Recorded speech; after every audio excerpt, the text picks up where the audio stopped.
guys, it's ejatu.shaw here, back with another video. Today's video is going to be a little bit different because things are quite scary and uncertain at the moment. With how things are currently standing as far as coronavirus is concerned, a lot of us freelancers are very worried, very anxious and jobless, to be honest, because a lot of our gigs have been cancelled and it is quite worrying. So I decided to put together a list of things that I plan on doing in the meantime whilst the situation kind of unfolds. Feel free to write down any suggestions that you might have in terms of making money, in terms of skills that people could learn, in terms of anything really that we can all do in the meantime to kind of just stay calm and continue with life considering these current weird, crazy circumstances. Let's get into it then. Tip number 1, creating imagery that can be uploaded onto stock photography websites. I currently have my work up on Adobe Stock, hoping to make some more work to put on there. If you have any objects lying around your house, any cool props that you could use, set up a mini studio and create some still life shots, and then hopefully have it uploaded onto one of these websites, and hopefully that's a way of making some money. You could also photograph family members as long as they're happy with being uploaded onto a stock imagery website and having their face on posters and things like that. Tip number 2. Reach out to small brands, influencers, YouTubers who may need your skills and services. It could be retouching, it could be video editing, it could be making GIFs. Tip number 3. You could also ask brands to send over products that they sell so that you can go ahead and create social media content for them using any props and lighting that you might have at home. Tip number 4. Start working on treatments for any projects, books, zines that you've been wanting to create for forever and still haven't gotten around to. I know that this is quite a tricky time and it is quite daunting trying to put together a project when the foreseeable future isn't quite clear, but just start hashing out those ideas that you might have and create mood boards, start to reach out to people that you do hope to work with, and hopefully when all of this is over, you can bring those projects to life. I obviously mentioned that I was working on a zine. Have I gotten back to that? Have I done anything? Have I put together the pages yet? No. So this would be a good time to start thinking about the layout, the images I'm using, perhaps reaching out to printing shops and trying to figure out a really good price. So thinking about how one is going to market such a thing. Tip number 5. Shoot self-portraits. As you might have seen in my previous video, I do like shooting self-portraits. It's obviously quite tricky right now trying to organise shoots with people, and it probably isn't the best thing at the moment. If family members don't want to be photographed, then self-portraiture may be the answer. It would be a really good way to test and hash out any ideas you might have in terms of looks for your models, in styling, in poses, even just in terms of lighting. It's just a great way to keep shooting, especially if you are a portrait photographer. Tip number 6. Practice developing film at home. So I'm actually about to order a film developing kit for black and white film. I have developed black and white film before, but it would be nice to develop it from the comfort of my home also. In the long run, it may actually work out cheaper to develop your own film anyway. So if you're someone that shoots on film and can't necessarily access your local lab, or if it's a skill that you've been wanting to work on for a while, I'd definitely recommend ordering a kit. Once I do order my kit, I'll link it down below in the description so that you can see where I got mine from. Tip number 7. Sell prints. I've actually never done this before. It's something that I've wanted to do but I haven't gotten around to it, so it's another one of those moments where I'm just thinking I might as well start now. This is another great way to make some extra cash. If you have any images that people seem to really like, then perhaps you can ask around and see if there's any interest as far as people wanting to buy prints. This can be done on your website or on social media. In terms of the actual printing, if this can be done via a print shop, or you can make your own prints, whether it's in a darkroom or using a printer, it's another great way to share your work.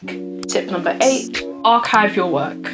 So if you shoot on film, it's really important to take care of your negatives and to archive them by putting them in these wallets. They can be made of paper or plastic, and they basically go into a folder. And what a lot of people do is they write down a date or a description of what's in the photo, or you might have some kind of coded system to keep your film organized.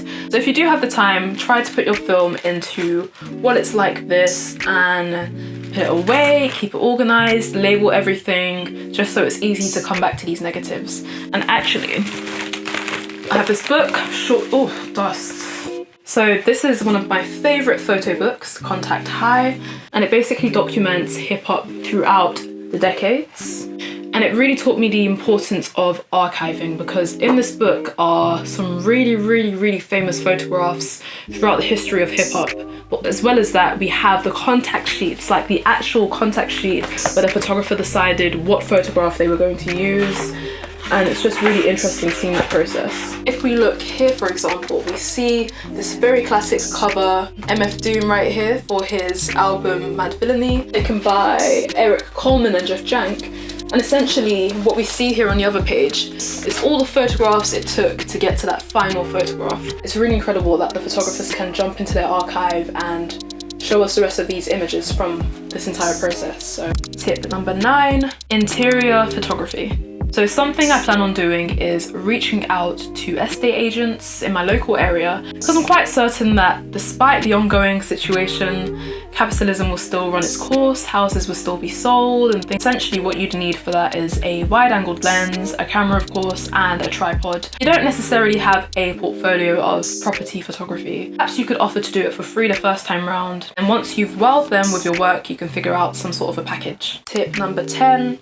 Apply for any grants, competitions, emergency funds. Know that womanphotograph.com are currently putting together an emergency fund. I'll link that down below, or to have a look for any ongoing grants and competitions that you can still apply for. I'll leave it in the description box also. Tip number 11. Sell equipment you no longer use. So I know I'm using this camera at the moment. Hey Nikon D5-300. I love you.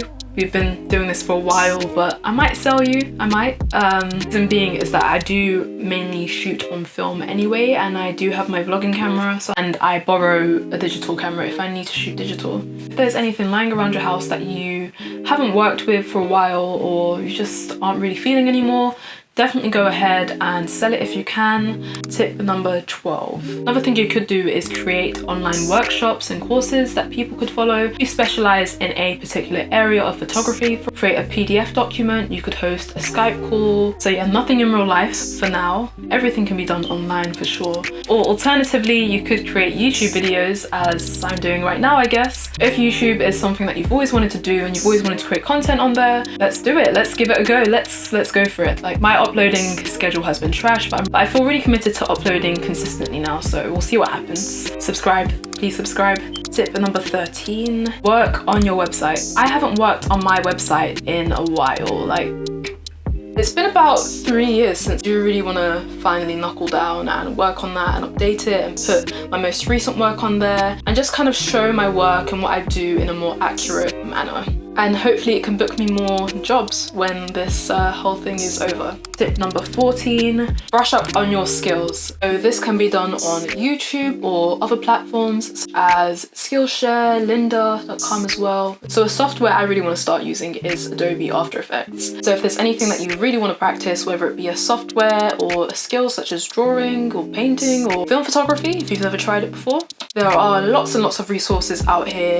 Let's learn some new stuff. So tip number 15, don't stop taking photos. And I know that for a lot of us, the priority right now is survival and making sure that we have enough money to support our families, to pay our rent and things like that. I really hope that despite the uncertainty and the anxiety we're all feeling, that we still feel inspired to create some cool stuff. So those are my 15 tips. These are all things that I'm planning on doing. If you guys have any further advice to give, any links to any cool opportunities that people could apply for, or any other tips for making money, do feel free to comment down below. But yeah, stay safe, look after each other, message your friends, and try to be as encouraged as possible and encourage other people. Thank you so much for watching. I'll see you guys in the next one. Peace.